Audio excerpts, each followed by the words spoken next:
This is the Lone Crater YouTube. We hope this video helps. In this video, I will explain how to get a custom ringtone. First, you will need to identify the specific audio clip you wish to use.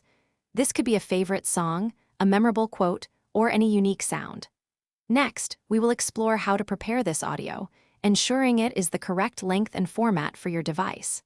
Finally, I will guide you through the process of transferring the file to your smartphone and setting it as your new, personalized ringtone. It's a straightforward process that allows for 100% customization. Finding the perfect audio for your custom ringtone is the first creative step. You can source audio from various places, including popular music streaming platforms, YouTube videos, or even your own voice recordings. Remember to consider the quality of the audio.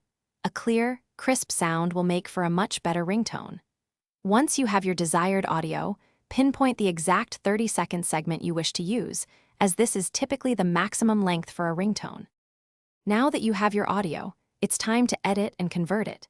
Many free online tools and software applications can help you trim your audio to the perfect length, typically around 30 seconds.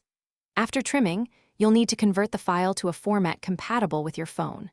For Apple iPhones, this is usually the M4R format, while Android devices commonly use MP3 files. This step ensures your phone can recognize and play the custom sound.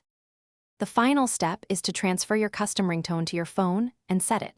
For iPhone users, you'll typically use iTunes or Finder to sync the M4R file to your device, then select it in your phone's settings.